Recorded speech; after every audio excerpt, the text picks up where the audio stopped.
Hey guys, tonight we begin with a subject both scandalous and scholarly. The intimate, confusing, and occasionally downright bizarre world of medieval sex. Asterisk, this was an era steeped in superstition, wrapped in chivalry, and utterly confused about anatomy. A time when romance came with rules.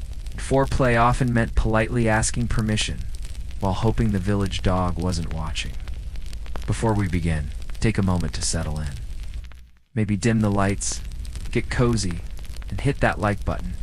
Not out of duty, but only if you truly enjoy the strange blend of history and insomnia this channel delivers. Let me know in the comments where in the world you're listening from, and what ungodly hour it happens to be there. I love seeing this sleepy little community stretch across time zones like a medieval map full of dragons. Now breathe. Turn on a fan for that soft background hum. And let's quietly descend together into a time when the concept of privacy was mostly theoretical. Let's start by dismantling the biggest myth of all. Medieval passion didn't unfold beneath embroidered silk sheets in the warm glow of candlelight while a minstrel plucked a gentle tune on the lute. That's Hollywood. Reality was less poetic. Picture a single smoky room. One bed, one fire, two people. A few children pretending to sleep, one grandmother who absolutely wasn't, and possibly a goat judging everyone's life choices. Privacy, as we understand it, didn't exist. Peasant homes were multi-purpose spaces. Kitchen, bedroom, barn, and nursery all in one. The master suite was a straw mattress strategically placed farthest from the draft. If a couple wanted to be alone, creativity was essential, as were good timing and a deep respect for quietness. Curtains were rare. Walls were thinner than gossip. And yes, someone was always awake. Even the wealthy weren't spared. Nobles might enjoy larger beds, but they also came with spectators, servants sleeping nearby, clerks pretending not to listen, or attendants quietly praying for it to end. Some noble households even documented sleeping arrangements for legal and religious record-keeping. A bureaucratic nightmare no one wanted to file. Traveling made things worse. Inns were crowded and short on beds, meaning that total strangers often shared one mattress for the night. Imagine the awkward introductions. "Hello, I'm Thomas. Please don't steal the blanket or my boots, romantic, right?" If you were married, you could at least claim the moral high ground in the straw. If you weren't, discretion became a survival skill. Small communities had sharp ears and even sharper tongues. And gossip moved faster than plague rats on market day. In monasteries and convents, the rules were simpler. Absolutely no. No privacy, no touching, no whispers after vespers. Yet human nature being what it is, high walls were built around abbeys for reasons not strictly architectural. Few forces shaped private life more profoundly than the church. Its stance was clear. Intimacy existed for one purpose: procreation. Nothing more. Pleasure was a dangerous distraction. Affection was permissible only if it looked appropriately grim. Clergy produced astonishingly detailed guides about what was acceptable. Holy days were off limits, as were fasting days, feast days, and, depending on your region, most days, ending in day. A well-behaved couple could maybe schedule some affection between Lent and Advent, assuming no saint's feast or suspicious moon phase interfered. One 13th century manual advised that married couples should meet without delight, without sin, and without delay, which sounds less like romance and more like an especially boring tax audit. The missionary position, quite literally, was preferred. Not for any romantic symbolism, but because it was deemed the least offensive to divine sensibilities. Any deviation was questionable. So was enthusiasm. Confession became an unexpected performance review. Priests often inquired about specifics that today would make even modern therapists blush. By the 14th century, friars knew far more about their parishioners' bedrooms than their birthdays. Enforcement varied, of course. Some priests ignored the whole business, while others seemed almost too invested. Planning a romantic evening in medieval Europe required a calendar, a confessor, and a little luck from St. Valentine, who, ironically, died a celibate martyr. The church's calendar turned intimacy into an obstacle course. Sundays were banned God's Day. Fridays were banned penance. Lent and Advent were off limits, obviously. And the rest were sprinkled with saints' days, fasts, and eclipses for good measure. The result? Nearly half the year was deemed unsuitable for affection. One bishop scolded a married couple for being excessively affectionate, which in context meant more than once a month. His suggestion? Redirect that energy toward prayer. You can imagine their enthusiasm. Peasants, fortunately, lived with looser interpretations. They were too busy surviving winters, mending roofs, and chasing pigs to track which saint forbade affection that week. But even they were cautious. The belief that intimacy during the wrong time could produce weak or cursed children lingered in many villages. And if your neighbors caught wind that you were celebrating too loudly during Lent, expect a sermon delivered with maximum eye contact and minimal mercy. When it came to love and marriage, ideals differed wildly from our own. Courtship wasn't about poetry and passion. It was about property and peace treaties. Marriage was a contract, not a love story. Daughters were exchanged to settle debts or disputes over livestock. Suitors were judged on land, livestock, or tools. Women were evaluated by reputation, industriousness, and their ability not to start market gossip. Love, if it came at all, was considered a fortunate bonus, like winning a free upgrade on a very practical ox. Even among the nobility, affection was optional. Marriages were political chess moves. You married who your family told you to, and you smiled about it at court? Better a rich partner with wrinkles, one proverb went, than a poor one with dimples. Still, where there were rules, there were workarounds. Secret meetings by the well, whispered songs and flirtations hidden behind hay bales flourished in defiance of propriety. But if caught, a fine public penance, or an extremely disappointed father wielding a pitchfork often followed. And then, of course, we have one of the most persistent myths of all, chastity belts. Despite their fame in pop culture and unfortunate museum replicas, there's no solid evidence they were actually used in the Middle Ages. Most examples appeared centuries, later Renaissance curiosities or Victorian fantasies. The logistics alone make them absurd.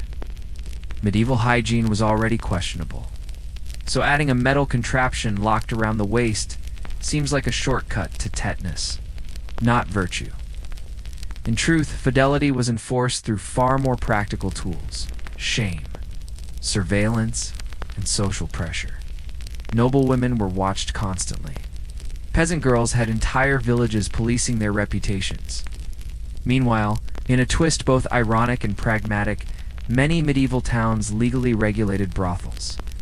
City councils licensed them, taxed them, and even appointed officials charmingly titled keepers of public women. The logic was that controlled sin was preferable to chaos. The church, of course, disapproved publicly, but often benefited privately through rent and donations. Hypocrisy, it turns out, is timeless. Hygiene, or rather, the lack thereof, added its own challenges to romance.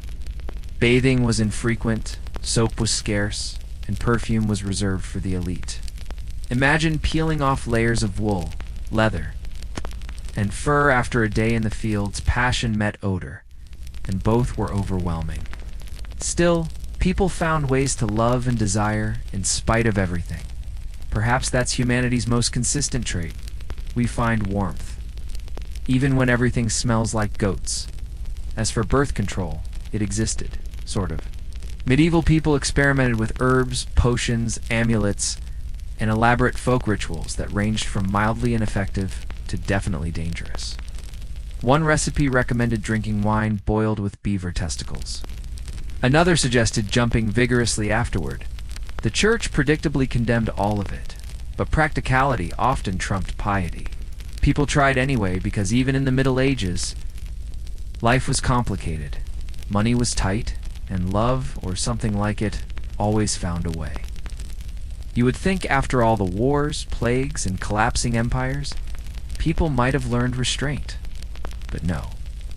Even in the dim glow of medieval candles, humanity remained gloriously, predictably human, restless, curious, and, very often, drunk. Church bells tolled for weddings, for funerals, and sometimes for both. Yet beneath the sound of sanctity, in taverns and fields, and behind barn doors, life went on as it always had, messy, hopeful, and occasionally scandalous. Despite what the clergy liked to imagine, not every couple waited patiently for divine approval before testing compatibility. In fact, so many didn't that it required paperwork. Entire ledgers were devoted to the cataloging of sin's polite columns of names, dates, and moral missteps written in neat, judgmental ink. They called it fornication in the records and getting ahead of yourself in the gossip. If a young couple was caught or merely suspected of jumping the marital queue, they might find themselves hauled before a local court. Fines were issued, some to the church, some to the town, and occasionally to whichever bystander had the bad luck or secret delight of having seen too much. Medieval snitching, you see, was a thriving industry. The punishment varied. A first offense might cost a few coins. Repeat performances cost more. If the woman became pregnant, the ledger's ink grew darker. Yet curiously, if the couple decided to marry afterward, the fine might be erased, a kind of retroactive forgiveness, like God signing off on paperwork filed too late. Others received a discount, early repentance specials, you could say. In small villages, everyone knew. Gossip traveled faster than the plague. Priests could be merciful. Neighbors were not. Whispers over bread, smirks over ale, reputations fermented faster than beer. Still, in many cases, practicality triumphed over piety. If a couple seemed genuinely attached, families nudged them toward marriage gently if possible, forcefully if not. Among nobles, though, things became more dangerous. Virginity wasn't just virtue. It was political currency, a fragile contract clause sealed in lace and anxiety. A noble woman's purity could determine inheritance, alliances, even peace treaties. And when stakes are that high, people invent terrible verification methods. There were testimonies. Of course, she seemed virtuous, or she avoided the stable boy. But when words failed, inspection followed. Matrons, midwives, and superstition joined forces to determine whether the infamous hymen had survived. Modern science has since rolled its eyes at all of that. But medieval science preferred to keep poking, and then there was the proof after the wedding. Ceremonial display of a blood-stained sheet, like an awkward Yelp review of one's wedding night. If the sheet stayed clean, lawsuits followed. Annulments, scandals, and the occasional family feud erupted with operatic flair. Male virginity, of course, was considered an optional bonus. No one checked their linens. Meanwhile, the church preached purity, while privately keeping records of every failure. Young women were praised as vessels of grace, a phrase that sounds poetic until you realize it meant being treated like holy pottery, breakable, owned and scrutinized for cracks. A broken engagement wasn't merely emotional, it was economic. A pregnancy out of wedlock could dismantle generations of political strategy. And still, despite all of it, love, stubborn and inconvenient, kept slipping through. Peasants courted in fields, nobles whispered under banners. And what of those who didn't fit the mold, who loved differently? The church thundered from its pulpits about unnatural acts, lumping them somewhere between heresy and dancing on feast days. But life was less obedient than doctrine. We have their letters, soft words between monks, tender promises between women, affection hidden in allegory. Some wrote of brotherhood and devotion with such warmth that even the Latin blushed. Monasteries and convents were strange, enclosed worlds, places of devotion, discipline, and sometimes heartbreak. Love, even the forbidden kind, found corners to bloom. But public tolerance varied. Peasants might be quietly forgiven, nobles quietly exiled. There were no pride parades, only coded songs, secret gestures, and pilgrimages taken in pairs. Medieval affection, like everything else, had to be disguised as piety. Then there was adultery, the ultimate tightrope between temptation and disaster. It wasn't just a sin, it was a legal hazard, a social grenade with a short fuse. Marriage was a contract, a business deal, a moral expectation, all wrapped into one fragile vow. To break it meant more than heartbreak. It risked property, dowries, and divine disapproval. For women, the price was highest. A married woman caught in an affair might lose her dowry, her standing, her home, sometimes her freedom. Nobles could end up imprisoned, peasants publicly shamed, and both immortalized in village gossip for years. Men, however, received a lighter touch from justice. A husband's affair was a lapse. A wife's was a catastrophe. The punishments ranged from fines to humiliations that would make a confessional blush. Some had to walk through town in their underclothes. Others paid for new church bells. Apparently, divine justice had expensive taste. Yet the most dangerous punishment came not from the church, but from the cuckolded husband. Honor, they said, demanded satisfaction. And satisfaction was often sharp, pointy, and held in one's hand. Still, not every story ended in tragedy. Some affairs turned to quiet reconciliations. Some lovers vanished into separate lives. The medieval world was, after all, endlessly contradictory, devout yet indulgent, cruel yet tender. Even consent, that most basic concept, was tangled beyond recognition. In theory, the church recognized verbal consent as valid for marriage. Two people saying "I will" under a tree could, technically, be wed. It was romantic, chaotic, and legally confusing, the perfect medieval cocktail. But in practice, consent was rarely free. Noble daughters were traded like peace treaties. Peasant girls negotiated under pressure.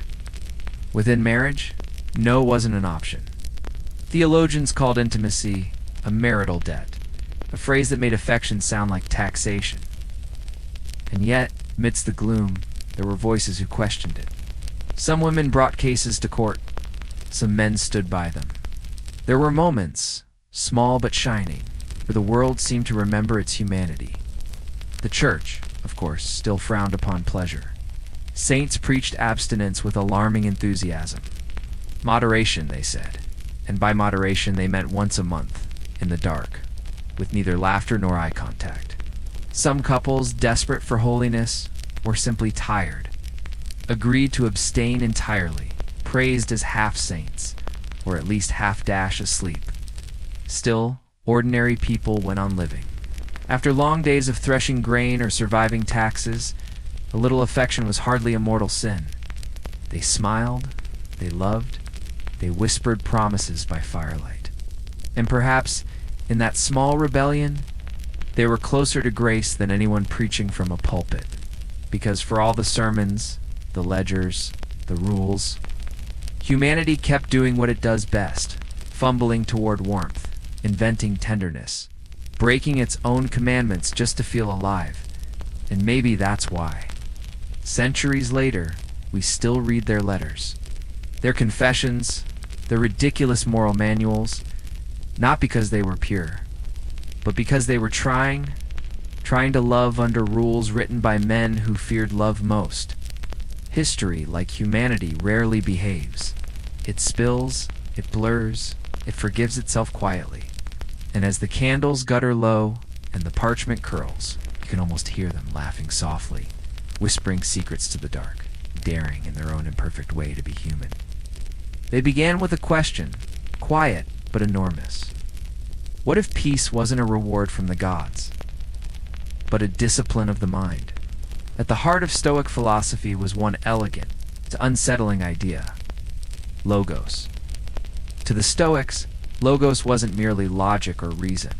It was the divine architecture of existence, the hidden rhythm beneath chaos. Everything they believed happened for a reason, whether or not we were clever enough to see it. The universe, for all its noise, was ordered.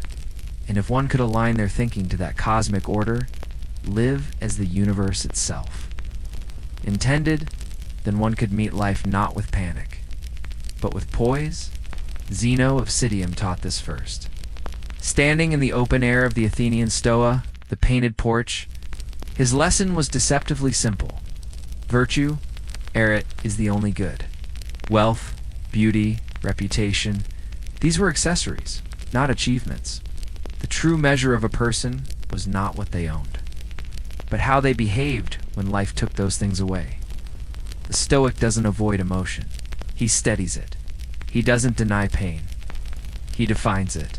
You cannot control what others say, do, or destroy. But you can control your response, and therein lies freedom. It was a radical thought then.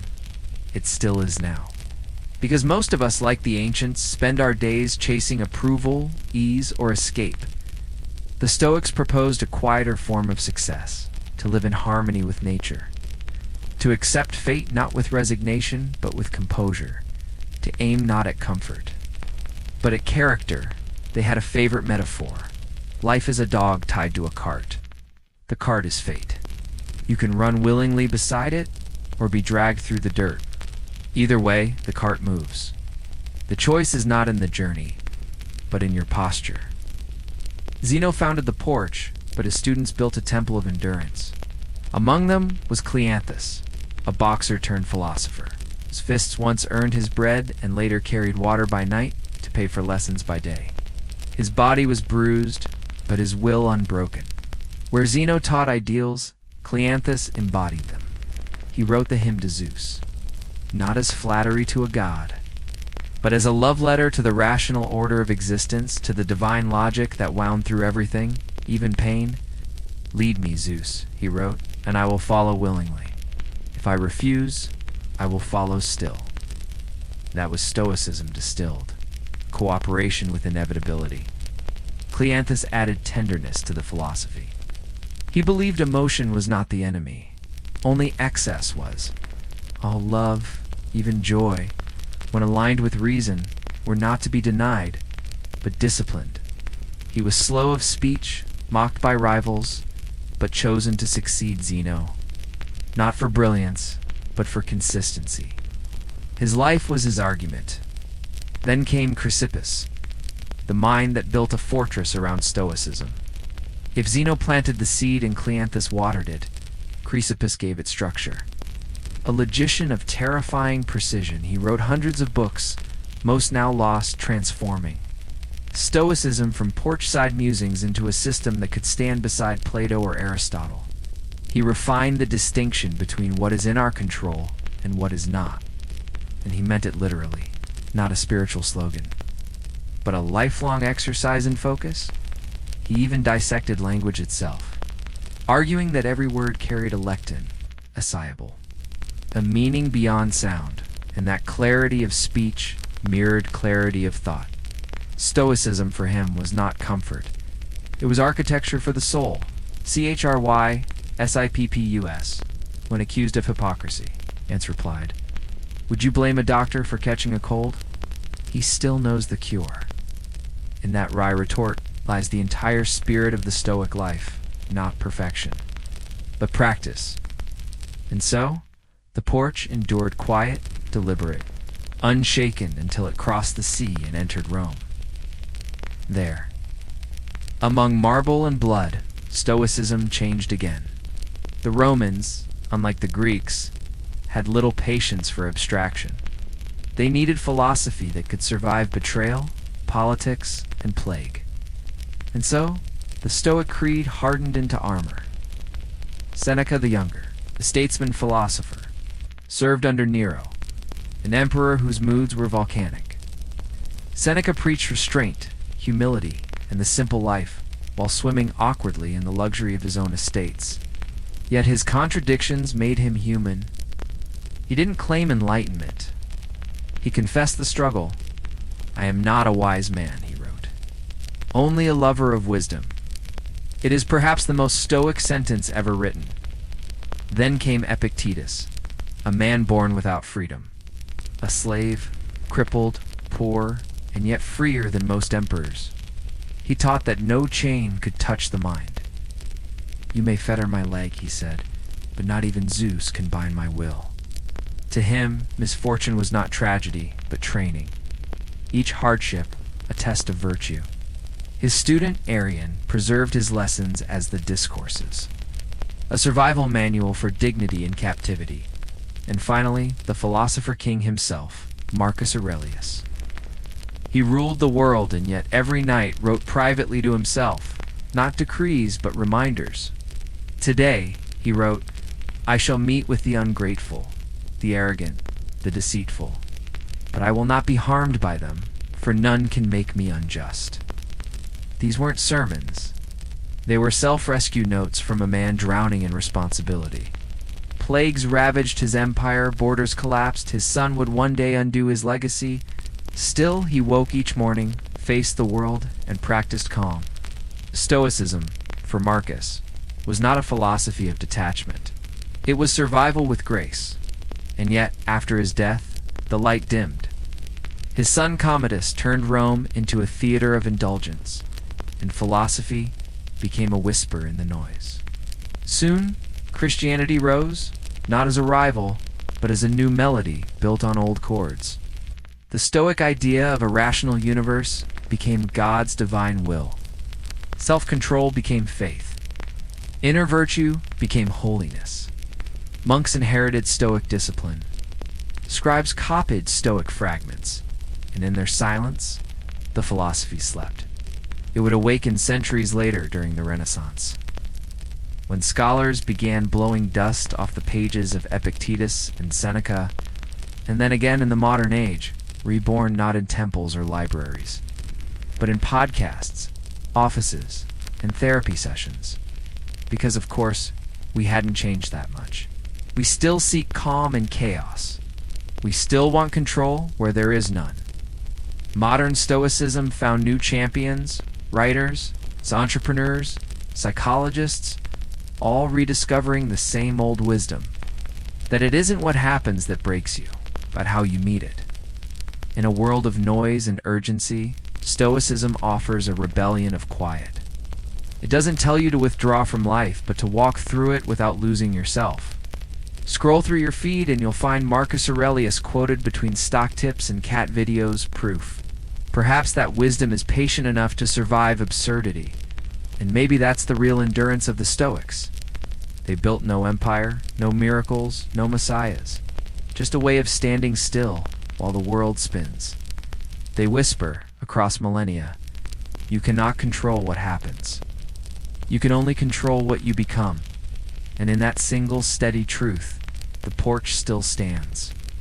To pause before reacting, that is discipline. To stay kind when the world turns cruel, that is courage. And to remember you are not the center of the universe, but merely a small traveler responsible for how you move through it, that is humility.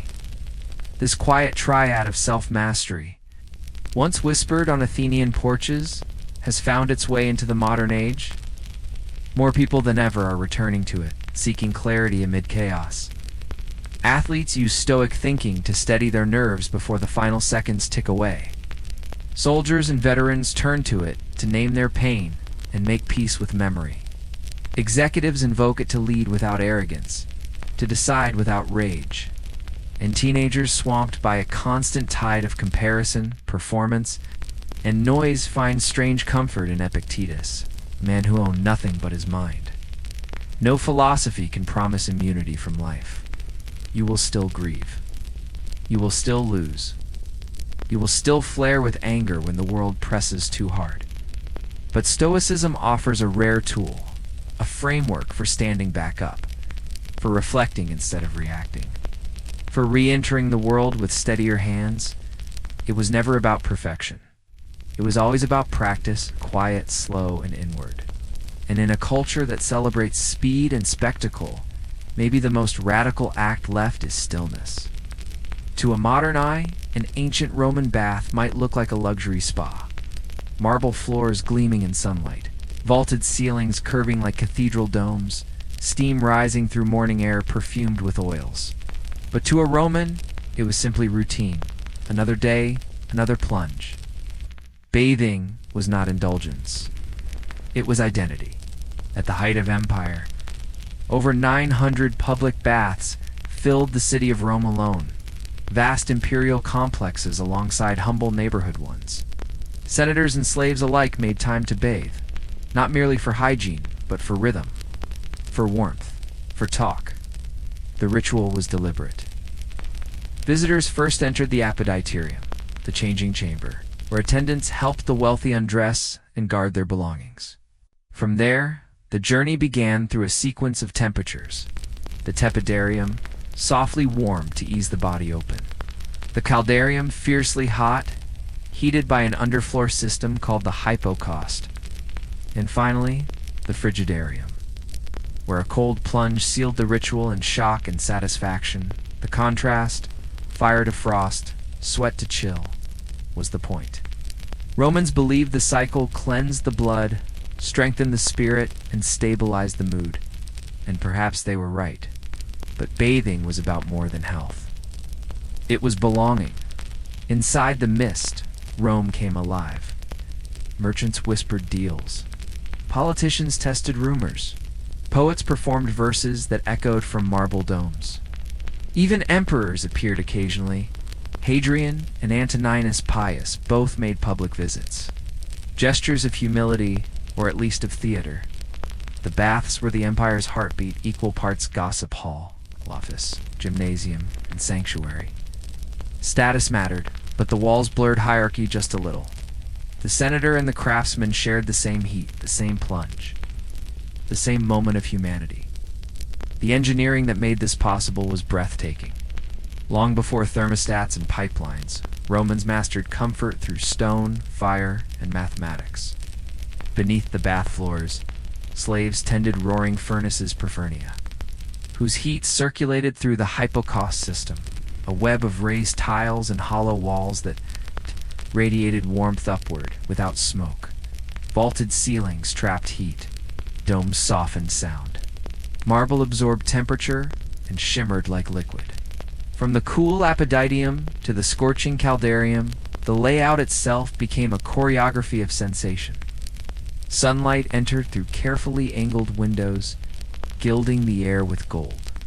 Water, drawn from distant aqueducts, flowed constantly, pure, pressurized, and endless. Those aqueducts were Rome's quiet miracle. Miles of stone arches carried rivers across mountains and valleys, sustaining baths even in arid provinces. Some grand complexes, like the baths of Caracalla, consumed millions of liters daily. Yet the system ran with astonishing precision. Waste minimal, flow eternal. Water fed more than pools. It filled steam rooms, saunas, even primitive toilets. Sewage drained beneath the city through gravity-fed tunnels. The bathhouse was not an isolated marvel, but a living organ within the body of Rome, pulsing with heat and movement. To walk inside was to step into a machine powered by fire, sustained by water, perfected by genius. And despite the heat, the chatter, the scrape of strigils across skin, the baths were above all centers of information. In a world without newspapers, this was the empire's rumor network. Here, truth and lies mingled freely. Who was sleeping with whom? What plot was brewing in the Senate? Which general had failed in the East? Voices carried over the steam as easily as across a forum. Politics, too, bathed here. A patrician might accidentally meet a rival in the tepidarium and test an alliance under the fog.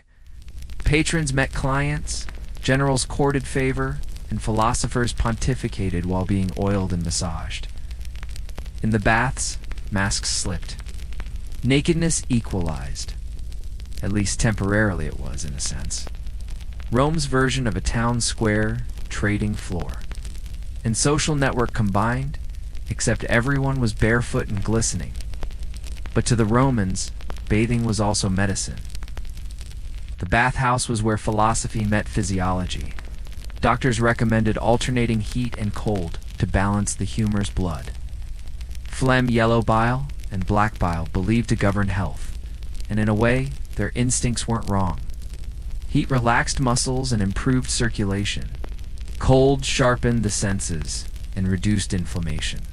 After scraping the skin clean with curved strigils, bathers received massages with perfumed oils, sometimes infused with herbs.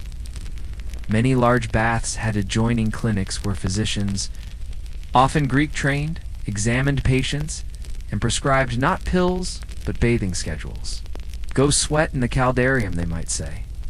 Then plunge. Then rest. Exercise was part of the ritual, too. The palestra, a sunlit courtyard, hosted wrestlers, boxers, and ball players, a Roman blend of fitness and theater. Only after a good sweat did one deserve the luxury of the steam, and though they never spoke of mental health, the slow rhythm of the experience, the sequence of rooms, the soft light, the meditative hum of water, undoubtedly soothed the mind. It was, by any modern measure, wellness perfected 2,000 years early. But the baths were not equal spaces. Rome's obsession with hierarchy followed even into the steam. Yes, emperors sometimes shared rooms with citizens, but their entourages and privileges made the difference clear. The rich arrived with slaves bearing towels and oil flasks, while the poor brought what they could. Gender, too, divided the pools. Most baths offered separate wings or alternating hours. Some emperors enforced modesty. Others infamously abolished it. Women of wealth enjoyed their own opulent facilities, while lower-class women often bathed at dawn before men arrived. Slaves were welcome, but usually at quieter times, when the crowds thinned. Still, for those few moments within the mist, distinctions softened. For one breath of steam, everyone was simply Roman. Yet the bathhouse was not merely about bathing. It was Rome's entertainment complex, part gym, part theater, part cafe, after sweating and plunging. One might drift to the library annex, to read Cicero or Virgil. Music floated from flutes and harps. Food stalls sold olives, cheese, and honeyed wine. Dice clicked on marble tables. Laughter echoed in corners. Some rooms were private, others not so innocent. The steam, after all, invited secrets. Across the empire, from Britain's damp frontier to the deserts of Syria, the Roman bath became a signature of civilization. Wherever the legions built roads, they built baths. To step into one anywhere in the world was to step into Rome itself. Disciplined, indulgent, communal, eternal. It was not merely a place to get clean. It was a place to remember who you were and who you belonged to. Across the Roman provinces, public baths were not mindless copies of those in the capital. Each city adapted the Roman ideal to its own landscape, materials, and climate, a kind of architectural dialect of hygiene. Still, the familiar sequence remained: apodium, tepidarium, caldarium, frigidarium. In cold northern territories like Britannia and Germania, the hot chambers were essential sanctuaries against frost. Meanwhile, in the sun-baked regions of North Africa and the Levant, architects favored shaded porticos, deep colonnades, and vast pools of cool water places where citizens could escape the relentless heat and gossip in comfort. Cities such as Timgad in Algeria, Jerish in Jordan, and Bath in England each boasted grand thermae adorned with mosaics, statues and inscriptions praising imperial generosity. But these weren't mere amenities. They were marble manifestos. Every steamy pool and polished slab whispered a message. This is Rome, benevolent, sophisticated, eternal. Bathing became a civic ritual as much as a physical one. To the newly conquered, it was an introduction to Roman life, an unspoken lesson in how to be civilized. You might speak Punic or Celtic at home, but once you stepped naked into the mist, You entered the shared theater of empire, where status, tribe, and origin blurred into the same warm vapor. A settlement wasn't truly Roman until it had its bathhouse. These structures appeared alongside forums, amphitheaters, and temples, knitting together the pattern of urban Roman life from Spain to Syria. Hygiene was almost secondary. To bathe was to belong. Still, local traditions survived. In Syria, Eastern architecture shaped the design, sometimes allowing mixed spaces for men and women.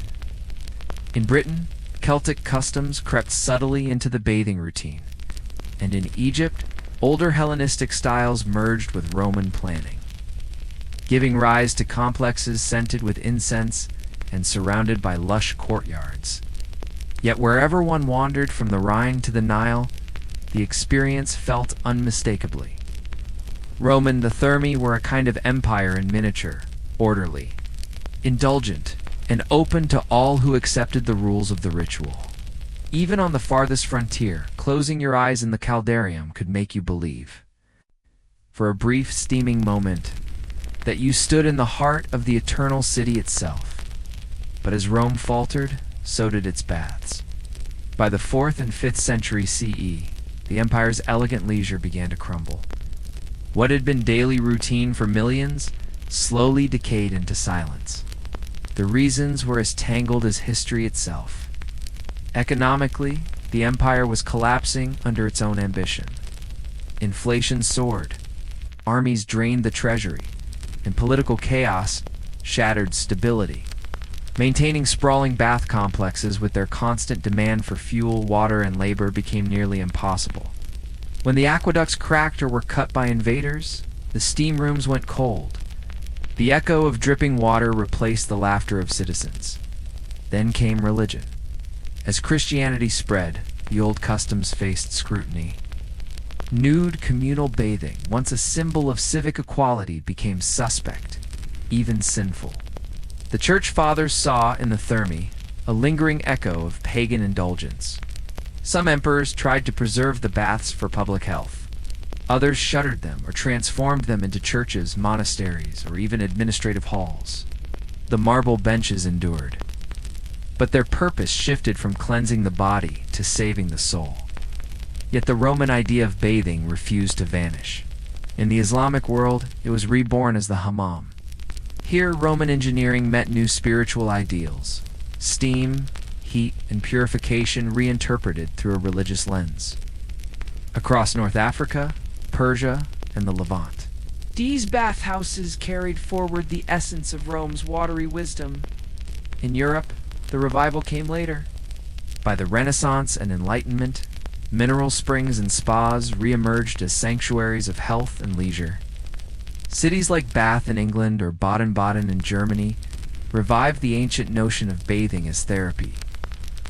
Combining science with luxury, though the empire had long turned to dust, its rituals of rest endured. Even now, the ruins remain: the baths of Caracalla, the Stabian baths in Pompeii, and countless forgotten stones across the Mediterranean. They stand as reminders that Rome conquered not just through force, but through comfort, architecture, and ritual. Every hot shower, spa day, and sauna session carries the ghost of those ancient halls. Steam rising, muscles relaxing, time briefly dissolving, the same gentle ritual that soothed Romans 2 millennia ago. Medicine in ancient Egypt followed a very different rhythm. It did not belong to the workshop or the market, but to the temple, to the realm where human suffering and divine will intertwined. Healing was not a craft alone. It was an act of faith. A physician might diagnose your fever and chant a spell in the same breath. For the Egyptians, illness could be physical, but it could also mean divine displeasure, a curse, or an imbalance in Mad. The sacred order that held the world together, their doctors, known as SNRE, often worked side by side with priests who specialized in incantations and rituals. Temples served as hospitals, classrooms, and laboratories of the sacred. The most famous were those dedicated to Imhotep, architect, healer, and eventually a god himself. Pilgrims slept within these sanctuaries, seeking visions that would reveal the origin or cure of their illness, a practice called incubation. These dreams were considered divine consultations. The physician's education was rigorous. They studied scrolls like the Ebers Papyrus and Edwin Smith Papyrus, which listed hundreds of treatments and case notes. They knew how to suture wounds, diagnose fractures, and even perform dental work. Still, words and remedies worked together. A poultice without a prayer was incomplete. A spell could activate the medicine's power, uniting the seen and unseen worlds. Observation lay at the core of Egyptian diagnosis. Physicians read the body like a sacred text, noting the color of skin, the sound of breath, the pulse of the heart. The pulse itself was called the speech of the heart, a rhythm revealing the state of a person's life force. They believed invisible channels carried air, blood, and spirit, like irrigation lines through a field. If one channel was blocked, sickness followed. And if no physical cause could be found, the healer turned to the spirit world for answers. Treatment followed this same duality. Herbs, minerals, animal fats, and oils were combined with invocations to drive away malevolent forces. Honey was treasured for its cleansing powers, garlic for vitality, and myrrh for purification. They used natron to dry wounds, copper for infection, and oils from lotus or castor bean to soothe pain. Each mixture came with ritual words. To name the cure was to summon it. Medicine was chemistry and poetry intertwined. Their surgical skill was remarkable. The Edwin Smith Papyrus, over 3,600 years old, reads almost like a modern manual of trauma care. It lists nearly 50 cases, from skull fractures to spinal injuries, sorted into 3 outcomes: treatable, uncertain, and hopeless. This was the world's first triage. Egyptian surgeons wielded bronze scalpels, forceps, and needles. They stitched, drained, and splinted. Some mummies even show healed bones, proof of survival after injury. They understood when to intervene and when not to. Their pragmatic restraint marks them as early scientists, not mere magicians. Women's health, too, held a central place in Egyptian medicine. The Kahun Gynecological Papyrus, the oldest medical text devoted entirely to women, discussed fertility, miscarriage, and childbirth in practical detail. Pregnancy tests used barley and emmer wheat, believed to react differently to hormonal changes.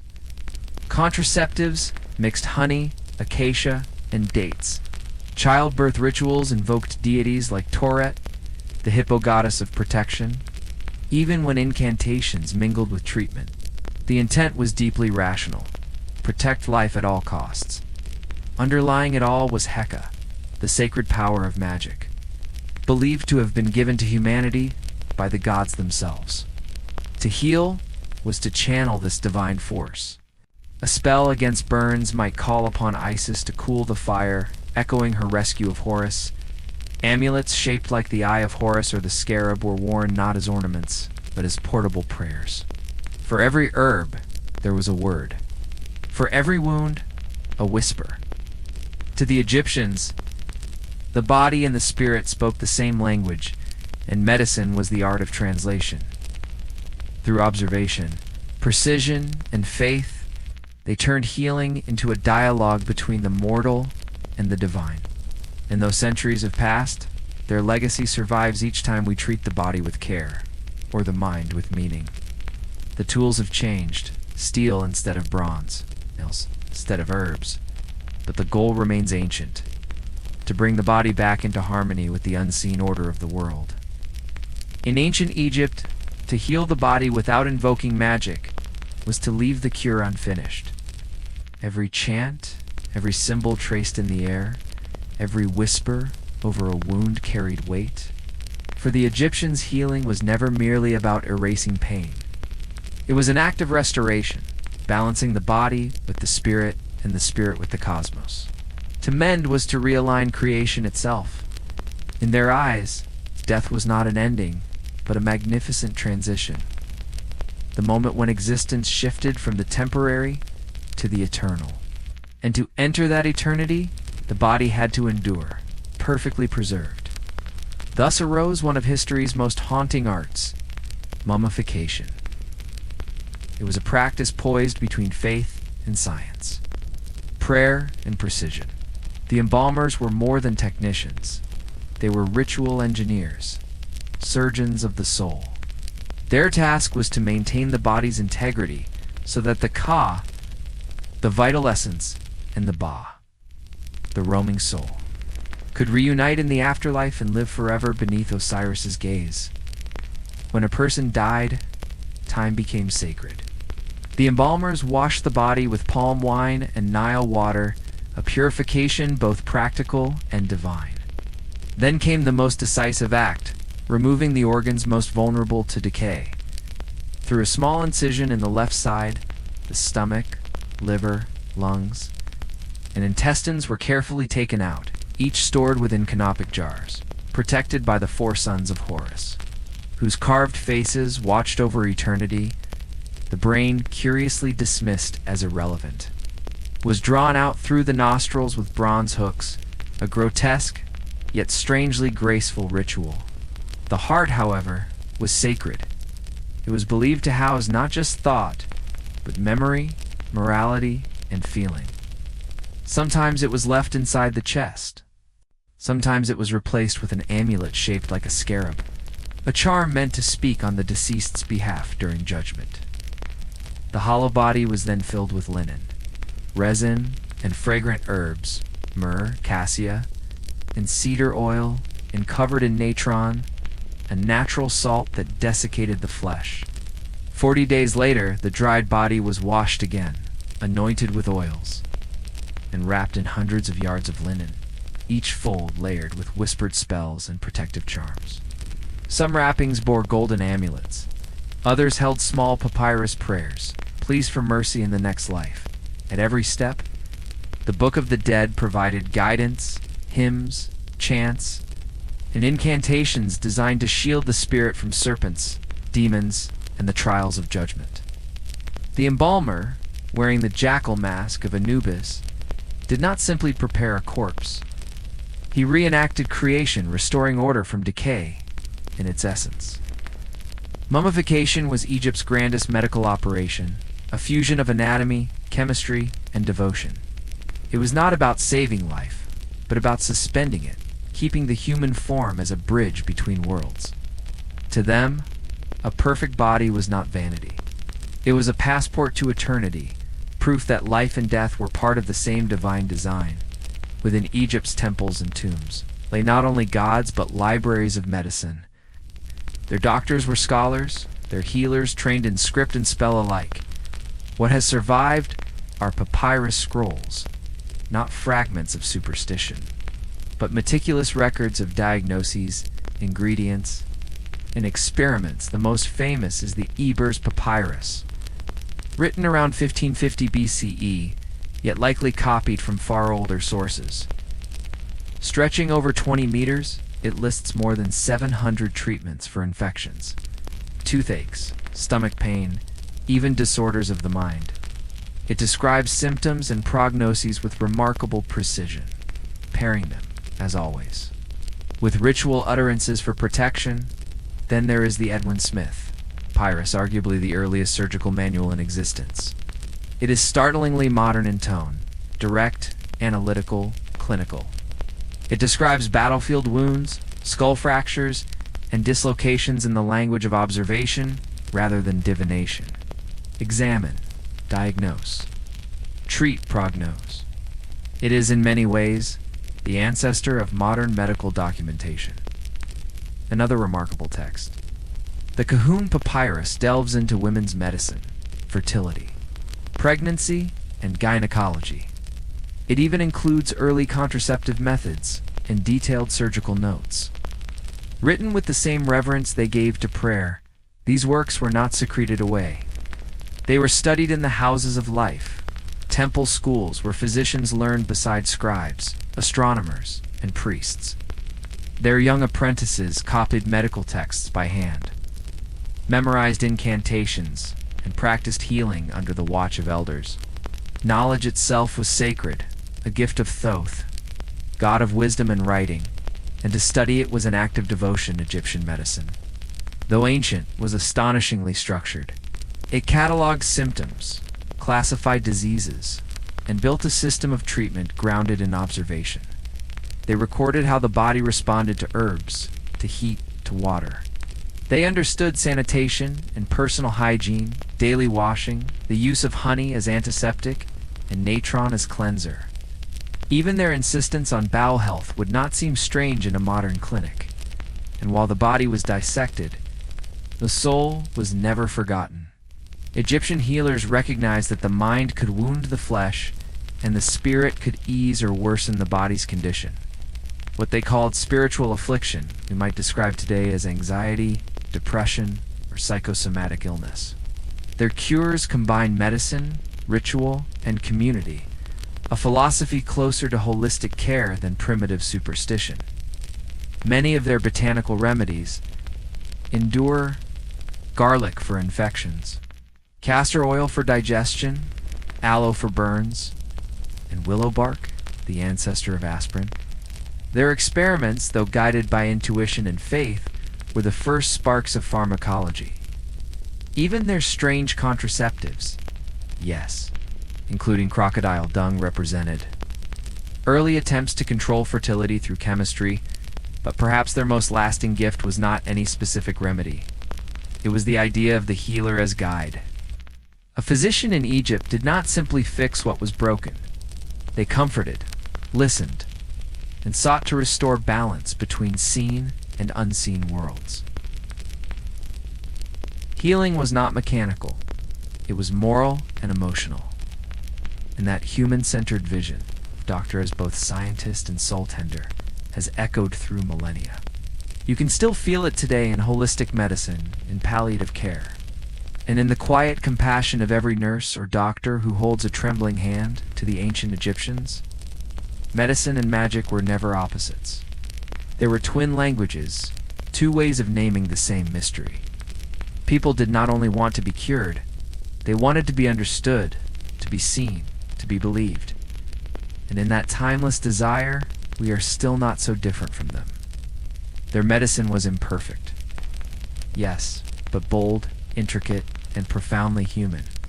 It reached across time not because it conquered death, but because it honored life in all its fragile, sacred detail.